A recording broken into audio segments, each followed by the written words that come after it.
गैरत के नाम पर कत्ल। जो लड़के जो इसके शौहर हैं, लड़ाई झगड़े चलते रहे हैं। लड़की है तो घर चली गई, घर वालों को बताया कि मुझे वर्बली तलाक दे दिया है। इस लड़की का ताल्लुक जो है किसी और लड़के के साथ था।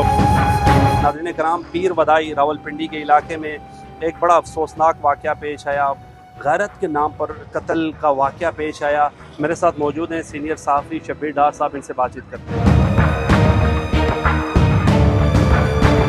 बताइएगा क्या हुआ? अभी तक की जो तफसीलात हमारे पास आई हैं उसमें ये बताया गया है कि जो लड़के इसकी शादी रवां साल जनवरी में हुई थी और उसके बाद जो इसके शौहर हैं जियाउर रहमान, उनके साथ इनके लड़ाई झगड़े चलते रहे हैं। लेकिन 7 माह तक ज़ाहिर है ये शादी कायम रही और जो लड़की है उसने 11 तारीख को 11 जुलाई को उसका झगड़ा हुआ अपने शौहर से। उसके बाद वो घर चली गई तो उसने अपने घर वालों को बताया कि मुझे अपने शौहर ने वर्बली तलाक दे दिया है। तो उसके घर वालों ने कहा कि ठीक है, आप तुम्हारी लड़ाई झगड़े होते ही रहे हैं तो ठीक है, आप घर पे ही बैठो। तो उसके बाद ये बताया गया कि इस लड़की का ताल्लुक जो है किसी और लड़के के साथ था। उसका उस्मान नाम बताया गया, वो कश्मीर का है। तो ये लड़की उस लड़के के साथ कश्मीर चली गई। अच्छा, जब वो कश्मीर चली गई तो उसके बाद इसके जो शौहर के जो वालिदैन हैं या जो लड़की के वालिदैन हैं, इन्होंने आपस में मशवरा किया तो वो उसने ढूंढने गए कश्मीर। तो कश्मीर से उनको वापस लाया गया 17 जुलाई को और 17 जुलाई को ही दोनों फैमिलीज़ का जरगा हुआ।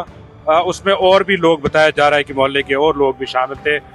तो उस जरगे में ये फैसला हुआ कि जी इसने निकाह पे निकाह किया है तो इसको कत्ल किया जाए। तो उसी रात दोनों फैमिलीज़ की मशावरत से, इनकी वालिदैन के मशावरत से इस लड़की का गला दबाया गया रात को, और रात को ही गोरकन और मुतलका जो कब्रिस्तान है करीबी, उसको कॉल की गई, सेक्रेटरी कब्रिस्तान को कॉल की गई। उसके बाद इस लड़की की लाश रिक्शे में जो है ले जाई गई कब्रिस्तान तक और बगैर जनाजा इस लड़की को दफन किया गया। और जब ये सारा मामला हुआ उसके बाद जो है लड़की के शौहर ने, उसने जो है पुलिस को दरखास्त दी कि मेरी जो बीवी है वो 11 तारीख को घर से भाग गई है। कश्मीर वाले खामन ने? नहीं, जो इसका एक्चुअल खावा था पुराना। जी जियाउर रहमान, उसने FIR कटवाई अपने आप को बचाने के लिए, अपनी फैमिली को बचाने के लिए, लड़की की फैमिली को बचाने के लिए उसने एक FIR दर्ज करवाई। और उस FIR में ये बताया गया जी कि लड़की जो है वो घर से भाग गई है जेवरात पैसे शैसे लेकर और जो है वो गायब है अभी तक। तो ये FIR बेसिकली अपने आप को बचाने के लिए दर्ज करवाई गई। लेकिन जब पुलिस इस तहकीकात के लिए गई मोहल्ले में और वहाँ पर जो मोहल्लेदारों से बात की गई, मोहल्लेदारों ने बगैर नाम बताए पुलिस को बताया जी कि इस लड़की का कत्ल हुआ है और ये इस तरह सारा वकवा हुआ है।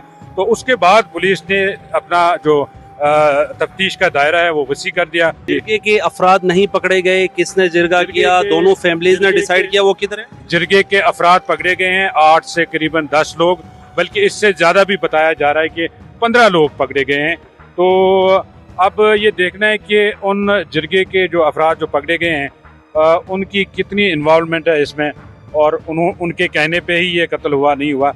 लेकिन अभी जब दोनों की फैमिलीज अरेस्ट हो गई हैं, FIR में नामजद कौन कौन है सर? जी हाँ, इसमें जो मकतूला के जो वालिदैन है और रिश्तेदार है और जो इसका साबिक शौहर है जियाउर रहमान, उसकी फैमिली के भी लोग पकड़े गए हैं। जिस शख्स के साथ इन्होंने निकाह किया था या भाग कर गई थी वो कहाँ का था और वो कहाँ पे अभी तक?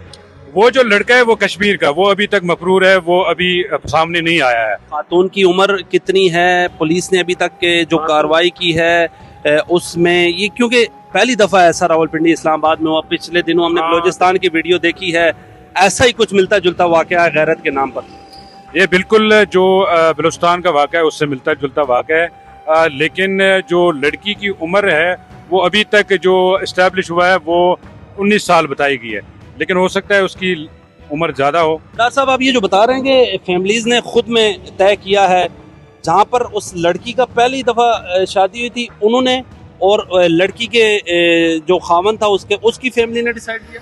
और जाहिर है वही तो तलाश करके लाए लड़की को वापस। जब वापस लड़की को लाए फिर दोनों फैमिलीज बैठी, लड़की के भी वालिदैन बैठे, उस शौहर के भी, और उसके बाद और जिसके साथ इसकी शादी हुई है बताया जा रहा है वो उसका कज़न है जो पहले जिसके साथ जाहिर है जब कजन है तो एक ही फैमिली हुई ना, तो सारी फैमिली इकट्ठी बैठी और भी मोहल्ले के कुछ लोग बैठे। लड़की ने जब पहले कहा कि मेरी तलाक हो गई है, कितना अरसा घर में रही, इद्दत का टाइम पूरा किया नहीं किया, इसी दौरान निकल के चली गई?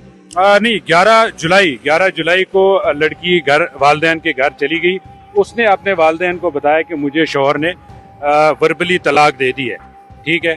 उसके वालदैन ने उसको कहा कि अच्छा ठीक है आप घर पे बैठ जाओ, हम देखते हैं मामलों की। उसके बाद ही लड़की जो है उस लड़के के साथ भागी जिसके साथ उसके ताल्लुकात थे या जो भी था, लेकिन उसके साथ अभी निकाह हुआ है नहीं हुआ ये भी एस्टैब्लिश नहीं हुआ। पुलिस से बात हुई, वो किस कदर इन्वेस्टिगेट कर रही है तगड़ी? देखें ये जो सारा मामला है ना, ये पुलिस की इन्वेस्टिगेशन के नतीजे में ही सामने आया है, लेकिन शुरू में इसमें पुलिस की नेग्लिजेंस दिखाई दे रही है, क्योंकि जो एफआईआर शुरू में दर्ज की गई जो मकतूला के शौहर के दरखास्त पर दर्ज, उसमें जो दफात शामिल है या जो उसमें जो बताया गया है वो जाहिर है जो मकतूला के जो वर्सा है उनको शायद बचाने के लिए वो एफआईआर दर्ज की गई है। वहाँ पे थोड़ी नेग्लिजेंस नजर आ रही है, लेकिन उसके बाद जब पुलिस एक्टिव हो गई, जब ये मामला हाईलाइट हो गया, तो उसके बाद पुलिस अब अपने तौर पर जो है, क्योंकि अब ना ही मकतूला के वालिदैन ने कोई शिकायत की, ना ही उसके शौहर की जानिब से कोई शिकायत आई कि इसका कत्ल हुआ, अब पुलिस अपने तौर इस केस को चला रही है। तो फिर कब्र कुशाई के बाद पोस्टमार्टम होगा, सारी कानूनी कार्रवाई होगी, फोरेंसिक टीमें वहाँ पे जाएंगी, डॉक्टर्स जाएंगे, पुलिस जाएगी और उसके बाद ये तय होगा कि लड़की का कत्ल किस तरह हुआ है।